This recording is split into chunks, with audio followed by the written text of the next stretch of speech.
Hi there, I'm Dr. Stephanie Falk. And I've had a lot of parents ask me, how can I help my kid cut back on video gaming? Gaming in their home has become a problem, at times with a particular child. More often than not, I see this with teenage boys, that they start to develop an addiction for gaming. And how do you differentiate between whether they just really like to play and they like to talk to their friends on their headset, or they actually have an addiction to gaming? So I want to talk about that first. If someone has an addiction for gaming, I think that you're going to see a couple of different signs. A typical one is their sleep pattern is highly disrupted. They start to play way late into the night and they wake up late. They're disheveled. They don't care about hygiene anymore. They would rather play video games than come up to eat breakfast or come up to eat dinner.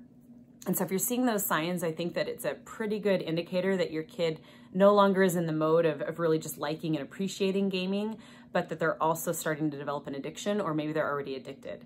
And if that's the case, it's an incredibly difficult animal to try to conquer. And so we want to try to nip that in the bud before it really takes hold and gets really out of control. And unfortunately, I think that our pandemic has kind of supported this idea of gaming too much, and has really influenced kids in not being able to do a lot of other things. And so they're spending their time gaming. I think it's important to really understand that we don't want to attack gaming in and of itself. What we want to do is try to present a case for our child around, hey, it's time to start cutting back and regulating the amount of gaming that we're doing. It's a great thing, glad that you love that, and it's time to cut back. If we send the message that we don't like gaming, or we want to try to take that away, they're not even going to be open to this idea of regulating gaming. A nice thing to also springboard off of is this idea that we're going back to school, or a lot of people are going back to school within the pandemic. And in some sense, even if it's distance learning, they're going back and getting back into academics. And so that's a really nice springboard to be able to attach yourself to as it relates to, hey, it's time to really do something different with our gaming in our home. It's important to understand that we have to cut back incrementally. A kid that's been gaming 10 hours a day can't be expected to all of a sudden shape up and game only an hour a day. Definitely not a plan that's going to work. And so what I would recommend is starting to cut back incrementally, and initially allowing your kid to try to regulate that. So you give them a time clock, you give them a certain allocated time, and you see if they're able to self-monitor and regulate, or if they continually go over that cusp of the time allotted.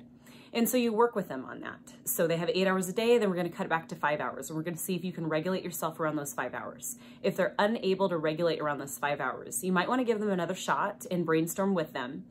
And if that's proving very difficult, I think that there's a lot of really great features that can be implemented where you can actually allow the computer or the gaming system to only function for a certain amount of hours, because they might need that protective factor until they're able to get accustomed to no longer playing 8 hours a day, but playing 5 hours a day. The American Academy of Pediatrics recommends no more than 2 hours of gaming a day. So I think that's really important to keep in mind. And that's going to feel like a really daunting thing for your kids to grab a hold of if they've been playing 8 to 10 hours a day. And I understand that. So another good approach is, as you trickle down and you're able to get it more to that 2-3 hour time frame, what you might want to do is implement an option for them that they can earn more gaming time. And so we call that pay to play. And so maybe they have to practice an hour of piano to receive another extra hour of video game time. Or maybe they have to read for an hour to get an hour of video game time. But you allow them this opportunity to pay to play. And a lot of kids like that because it allows them to exercise a little bit of choice and agency around the structure that they have related to gaming that you're trying to establish.